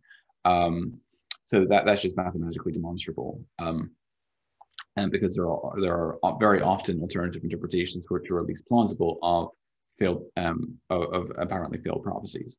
Now, in regards to the evidence, just to remind you of some of the points that I brought up in my opening statement, I brought up I couched my argument in terms of Bayesian probability theory, and I proposed to quantify evidence in terms of this likelihood ratio, the probability of the evidence given the hypothesis, and probability of that same evidence given the positive of the hypothesis. And I pointed out that I don't need to have certainty in the interpretation of the text, or certainty in the fulfillment coming true on the hypothesis of Christianity in order for it to carry evidential value. So the probability of the correctness of my interpretation of a prophetic text doesn't need to be close to 1 in order for a prophecy to carry evidential weight. And I gave 6 examples. I gave the instance of Jesus' death at Passover, which seems to be more expected given Christianity than given the falsehood. Even if it's not expected given Christianity, it's still more expected given Christianity than given the falsehood. I argued that from Psalm 22, Jesus' crucifixion, and Tom Jump points out that each of these points individually is not of very great weight, but it's reading the text cumulatively that the weight that the text taken as a whole points holistically to something that very much resembles crucifixion scene. There's also reasons for thinking this text is probably messianic, and it's not just Christian interpreters that have taken it as messianic, but there are also ancient Jewish interpreters who also have taken Psalm 22 to be messianic in nature as well. And the psalm ends with all people coming to recognize and revere the God of Israel as a result of the suffering of this individual in Psalm 22. And there doesn't seem to be any incident or episode in the life of Jesus, in the life of David, which fulfills this text in Psalm 22. And I also pointed to the intertextuality with Isaiah's language in Isaiah 53 as well. So the fact that Jesus was crucified, again, is not at all sufficient to confirm Christianity is true, but it is somewhat more expected given Christianity than given the falsehood of Christianity. And so it carries evidential value. Jesus' birth in Bethlehem, I think, is also carries evidential, but I actually deliberately underestimated the base factor in order to account for the fact that we don't have certainty that Jesus was born in Bethlehem, but I think that the evidence suggests that it's at least more likely than not. I pointed out that the spread of Christianity points to the truth of Christianity, and John Jump mentioned in his rebuttal that other religions also claim this, and this is true. But this is something which the probability of, given Christianity, appears to be very, very close to 1 because of its prediction in this text like Isaiah 49, Isaiah 42, Jesus' own words in Matthew 24, verse 14. And so, given Christianity, this is something which is highly probable. But given the persecution of early Christians in the first few centuries of the Christian movement, this is something which seems to have been very surprising, given the falsehood of Christianity, until 312 AD, when Constantine converted, and you have the Edict of Milan 313, which guaranteed religious freedom, and then Christianity in 380 became, under Theodosius, the first state religion of the empire, the Edict of Thessalonica. That's something that seems to be very improbable given the falsehood of Christianity, but highly probable given the truth of Christianity. And I think that a base factor of 100 for that is quite conservative. And I also pointed out that Jesus was Jewish, and of course Tom said he wasn't impressed with that. And of course, as I said, this is not one single example is not sufficient to rest the weight of the case on, but it's all of the evidence taken cumulatively, taken collectively, taken together that points to Jesus' messianic identity. And I assigned a very conservative base factor of 10 for that, which I think is reasonable. And the fact that the destruction of the Jewish temple in AD 70 again is something which is not altogether implausible given the falsehood of Christianity, but it's very expected given the truth of Christianity, but very improbable but somewhat improbable given the falsehood of Christianity. So and also Jesus himself in Mark 13 predicts that the temple will be torn down, and I would argue that Mark is written pre-70 AD as well. So I think that a base factor of 10 is quite reasonable for that one. And so that took our cumulative base factor to 10 billion. And so in other words, given the assumptions that I'm making about the relative weight of each piece of evidence, and if you disagree with those assumptions, then feel free to put your own numbers there and to do your own calculation. But given those assumptions I made, this evidence is 10 times more likely if Christianity is true than if it is false. And then we can try to back solve for the prior to work out how low would the prior probability need to be in order to overcome that evidence. And I showed that even if the prior probability is as low as 100 million, that leads us to a posterior probability scale of 0.99 if the hypothesis being true. And I would argue that and of course that's only part of the evidence that we consider. There's other examples that would take the base factor even higher still if we had more time to consider more examples. And so this sort of evidence considered cumulatively then significantly increases the probability of Jesus' resurrection. And you often hear from skeptics that extraordinary claims require extraordinary evidence, and this is one way that you can combat that claim by pointing out that although the prior probability of any Joe Blow selected at random from the population rising from the dead is astronomically small, it doesn't follow that the prior probability of Jesus of Nazareth specifically rising from the dead is of a similarly small prior probability, because if we have independent reason to believe that God plausibly had motivation for raising Jesus of Nazareth specifically from the dead, then the prior probability is higher. And this sort of evidence from messianic prophecy helps us to increase the prior probability, because it shows that we have independent reason to believe that God has plausible motivation for raising Jesus from the dead. And also the evidence for the resurrection, which I've elaborated on elsewhere, also significantly increases the prior probability of Jesus being the Messiah, and therefore fulfillment of prophecy. So it works both ways. And I think that when you take the case for the resurrection together with Jesus' fulfillment of prophecy, and you take those cumulatively, it points very powerfully to the truth of the Christian faith. So I'll finish there and pass over to Tom for his closing statement. Thank you for your attention. Thanks, Dr. Mcclatchy. I'll pass the time now to Tom for 8 minutes closing statement. Thanks, guys. Thanks, Jonathan. I appreciate, again, the opportunity to come here and talk. I really enjoy talking with you guys, as always. As I showed in my opening, that in order for something to count as a fulfillment of a messianic prophecy, it needs to be counted as a prophecy. You need to actually say, this is something that will happen in the future. And it needs to be said that it's going to happen to the Messiah. Otherwise, it's just a vague story that you can interpret in any way you want, just like all the other vague stories. And simply cherry picking the stories that seem to fit the narrative that you like isn't evidence. It's just cherry picking. Based on Jonathan's peculiar definition of evidence, the fact that gold is in the house is evidence of leprechauns. The fact that anything you could infer, like lightning happens, would be evidence of Thor. Just any of the most general kinds of connections would count as evidence. That is not a good way to assess evidence, because again, you can just cherry pick any instances you want and say it would be evidence of your preferred hypothesis, with discounting all of the disconfirming evidence. You have to assert the alternative hypotheses and see which one is actually better in that case. The fact that lightning is produced by electromagnetism and particles rubbing in clouds is a much better explanation. So the fact that lightning occurs is not evidence of Thor. It's just zero evidence of Thor, because an alternative hypothesis explains it better.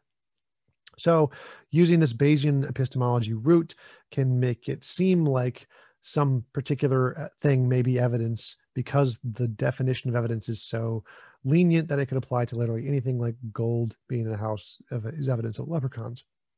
Therefore, when we assess evidence in the reasonable way, saying, well, which is the more plausible hypothesis here, the idea that vague stories in a book somehow correlate to the preferred narrative is the less supported hypothesis than that it's just a bunch of vague stories and you cherry pick the ones that fit. So that would be the bunch of vague stories, you cherry pick the one that fits, would be like particles rubbing together produce lightning, and this story actually corresponds to Jesus, would be like Thor created lightning. The more plausible hypothesis is that there's a whole bunch of stories in there and you just pick the ones that fit. And so most of the examples Jonathan listed can be seen as just cherry picking in that way. There wasn't any good predictions. Like a good prediction is like the one from Hinduism that predicts the age of the earth was 4.3 billion years old. That's a really good prediction. It's very accurate. It's very precise. Could it be interpreted in different ways? Everything can be interpreted in different ways, but the most reasonable interpretation is that in Hinduism, the earth was 4.3 billion years old, which is an extremely accurate, extremely precise prediction. That is real evidence. That's what real evidence looks like. None of the prophecies that Jonathan mentioned even come close to that.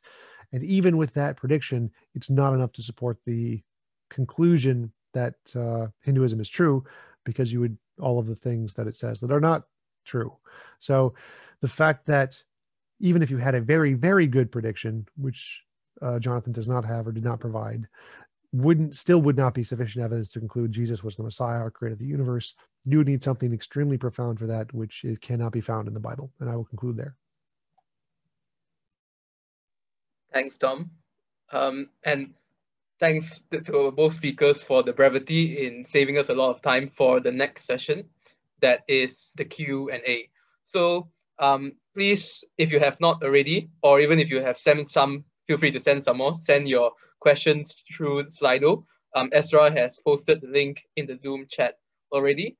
There are some questions now, and the way it works is I'll read out the questions that Ezra and Marcus select, and I'll direct them to the relevant speaker according to the name stated in the question. So the first question that we have is directed to Tom.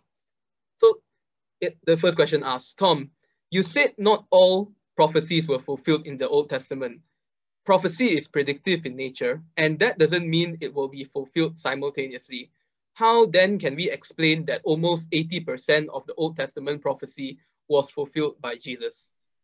They weren't. It's just false. You're just cherry picking data that seems to fit. It's actually the vast majority of prophecies don't fit Jesus. The ones that specifically say the Messiah will do X, Jesus fails on the vast majority of them, like be the king of Israel. Didn't happen. The reason Jews didn't become Christian was because Jesus fails the vast majority of the prophecies. So it's very clear to see that he didn't. It's a Christian myth that Jesus fulfilled the prophecies in the way he did. The academic sources disagree completely. The academics in history, the New Testament, Old Testament scholarship say that he didn't. The vast majority of historians say he didn't. It's a Christian myth that he did. Thanks, Tom. We have a second question also directed to Tom.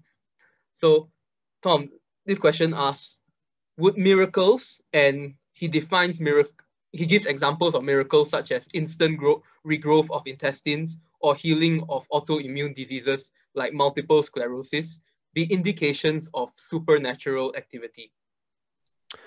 Possibly. It depends on, like, if you make a prediction, if you pray to a god and say, every time I pray to a god, it will heal intestines, or it will heal intestines at a higher rate than chance, then yes. The fact that natural things occur, there is a natural phenomenon of healing in people at a certain rate. People get healed for biological reasons that we don't understand all the time. And that would not be evidence of the supernatural just because we can't explain it yet. The fact that something occurs that we can't explain isn't evidence of the supernatural. It's evidence of something we can't explain. In order for it to be evidence of the supernatural, you would then need to say, I have this methodology that can show why it happens in some cases more than others. So I could say, if we pray to God and for the intestines to heal, and it happens at a higher rate when we pray to God than when we don't, then it would be evidence of the supernatural. But just the fact that it happens isn't evidence of anything. It's just something we can't explain yet. Thanks, Tom. Just another reminder to send questions that you would like answered to Slido. There's still a lot of room for questions and a fair amount of time for it.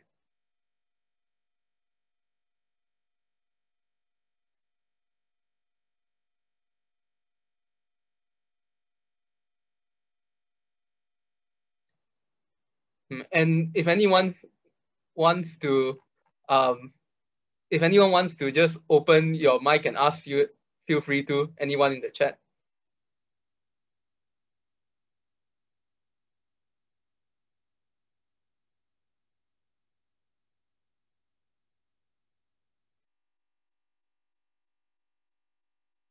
I'm going once,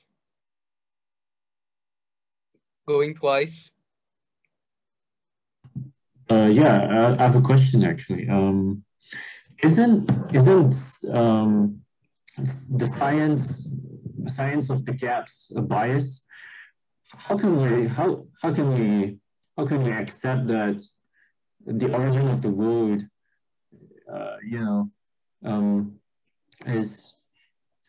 is definitely ascribed to just naturalistic causes instead of supernatural causes? How can we say with certainty that everything is natural, that because there's an argument, one that says the cause of the universe is non-spatial, is non-temporal, and it's what's the last one? It's non-physical. So how are you so sure that science will explain everything just given enough time? This is as opposed to the God of the gaps argument. Yeah, so the difference between the God of the gaps and the science of the gaps is called induction. So if you see white goose, white goose, white goose, white goose, white goose, and you see a gap, like what's in the gap? If you say it's a black goose, that's a black goose of the gaps, because there's no evidence of black geese. You're just saying, well, there's a hole there and we don't know what it is yet, therefore it could be black. We don't know, could be black. That's a black goose of the gaps. But if you say it's a white goose, that's not a white goose of the gaps. That's just induction. You're just saying, well, all of the geese we've seen are white. The next one's probably going to be white.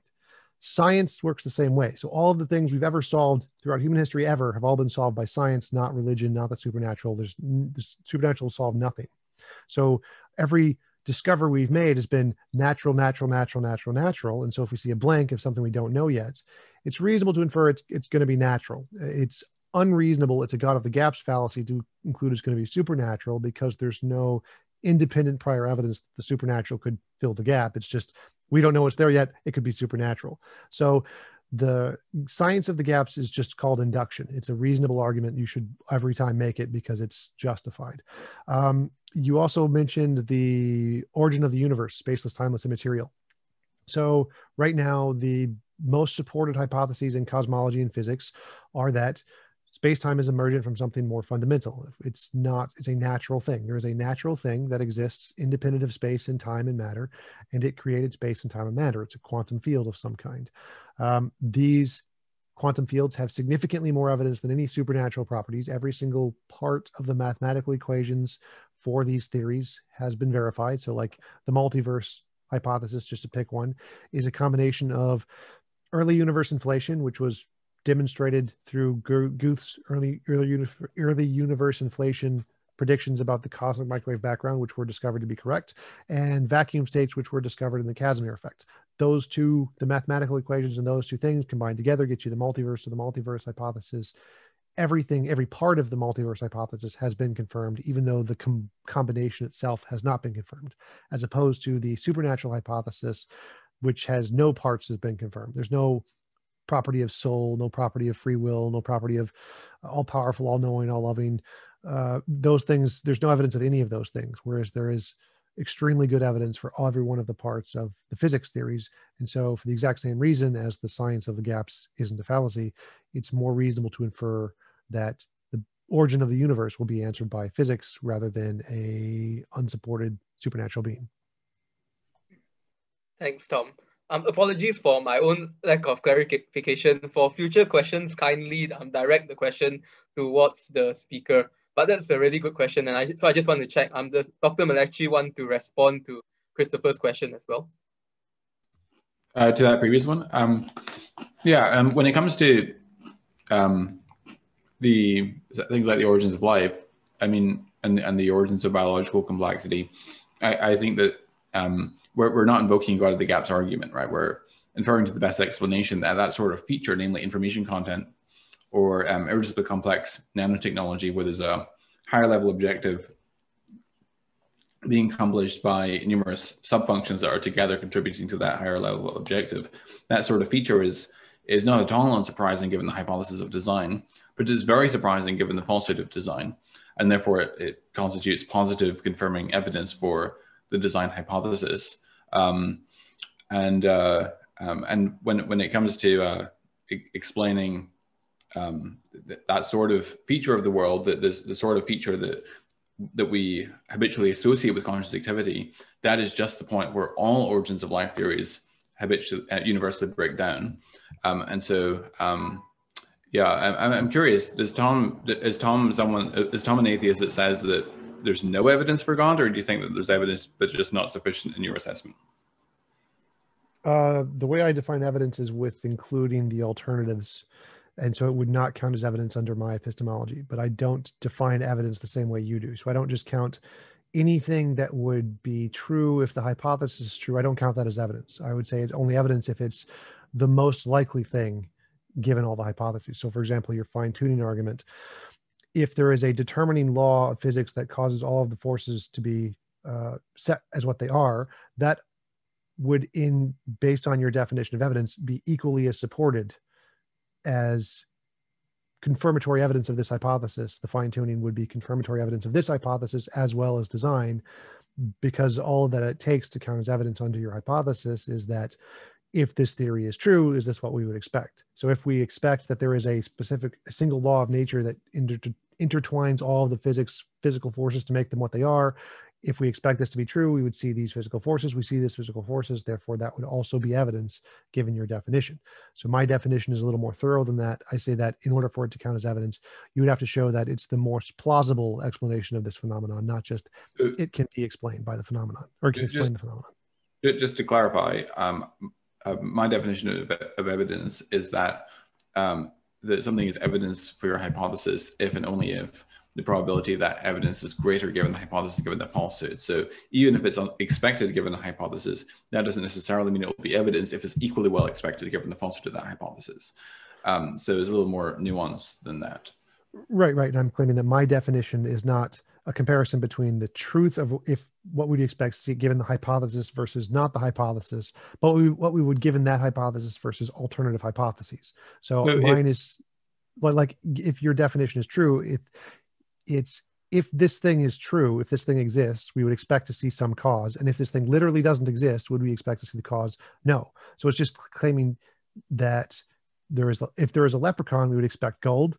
We see gold, therefore that's evidence of a leprechaun. If we see no leprechaun, would we expect to see gold? Well, no, because we're not positing anything there. But if we posit something else there, like gold is really common, people like gold, and what is the probability we would expect to see gold in someone's house, given the fact that it's pretty common and people can afford it?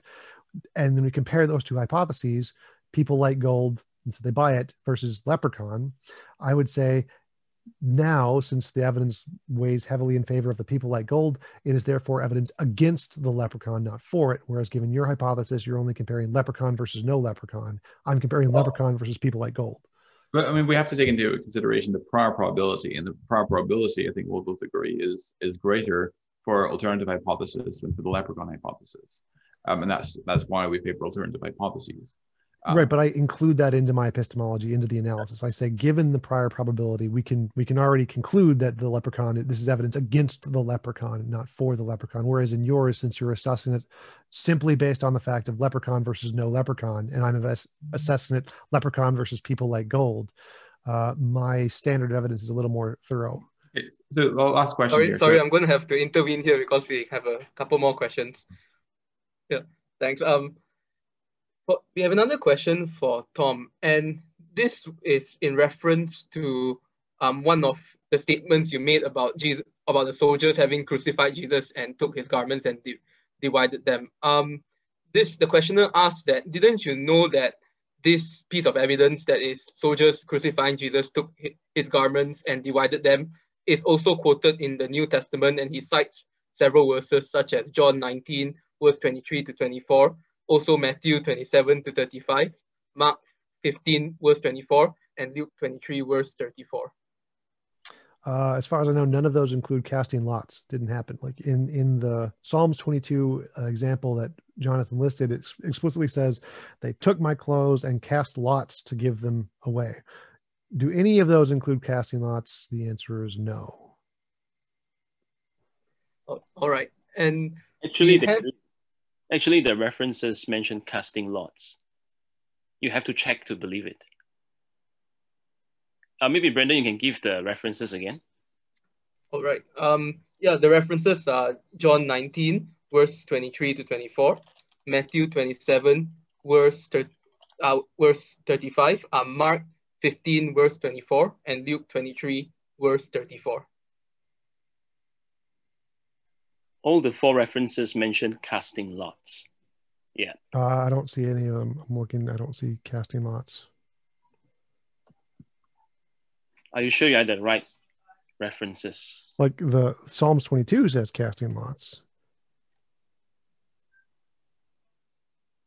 So Tom's actually mistaken here. Matthew 27:35, when they had crucified him, they divided his garments among them by casting lots. Mark 15:24, and they crucified him and divided his garments among them, casting lots for them to decide what you should take. So all right, fair enough. I can grant I'm wrong on that one. I see it now. Yeah. All right, thanks. Also John 19:24 as well. Let's not tear it, but cast lots for it to see whose it shall be. Yes, thanks, thanks, Dr. McLatchie, and thanks, Oliver. Yeah, we just have another question for Tom as well. The questioner asks, you disagreed with the argument that the failed prophecies are just yet to fulfill prophecies, as argued by John and other Christians. But you also argued that science can explain certain things given sufficient time. Isn't that contradictory? No. Saying that a guy guesses a number like the lottery and he gets it wrong for like every lottery, and you can say, no, he's probably going to be right in the future. That's bad evidence. Science, which gets it right every single time, it's told us everything about the world that we know with high probability. Saying it's going to get it right is reasonable. So since the Bible has gotten pretty much everything wrong, it's more reasonable to infer it's like the guy who's just guessing randomly and keeps getting it wrong. So no, they're not in any way analogous. A science textbook inferring the science is true is reasonable. Inferring the Bible is true is unreasonable. Like most of the characters in the Bible didn't exist. Abraham didn't exist. Moses didn't exist. Cain and Abel didn't exist. Most of the stories in the Bible are false, as accepted by the vast majority of historians. This, assuming that it would be true, given the fact that the vast majority of it is false, would be unreasonable. Assuming science is true is extremely reasonable. All right, thanks, Tom. Does anyone have any further questions, whether they like to unmute and ask, directing the question to the speaker, or whether they would like to ask on Slido? Going once. Hey Tom, good to see you again. Hey, Hey, Mark here. I have longer hair than the last time we met. Good to see you again. yeah, remember you were in the background was the Buddhist temple, I think. Yes, that's right. Yeah. So the other guy that looks like Jesus was actually the Buddhist, and I was looking like a Buddhist, but I was actually the Christian. Yeah, that was the one. Just a question, because you were mentioning that that you noticed that there are certain like messianic prophecies that in your either in your opinion or in other people's interpretation, Jesus has failed. So I'm curious to know who do you usually refer to define which ones are messianic prophecies and which ones not, and how do you categorize whether something has failed or passed? Do you have a source that you can share? Because I'm quite curious as to the source of your knowledge, other than that almighty lazy boy chair of yours that you're sitting on. Yeah, I just asked the Jews. So I just emailed some Jewish scholars and they gave me a list. So, I mean, I can send you their work or something if you email me after. Okay. Do you mind if I follow up with a question? Sure. Judaism has had an evolution from First Temple to Second Temple to even during the Roman times. So how can you be sure that their current interpretation in light of Jesus the Messiah is consistent with what they were even thinking in terms of the time of Solomon? Because it is quite clear that the Jews just didn't want Jesus to be Messiah simply because they didn't like him. So there's already a bias towards that in the first place. Would you think? Not really. So I think that the contemporary Jewish interpretation and the past Jewish interpretation was that the Messiah was going to come back and actually rule Israel and take over with the sword and actually literally reign. I'm pretty sure that was the interpretation back then and today. That's kind of the consensus. Other than like I'm not an expert on Jewish scholarship, so I can't give every single example, but I'm pretty sure that's a pretty easy one to go to, that the contemporary understanding is probably the same as the past one. Okay, cool. All right, thanks, Mark.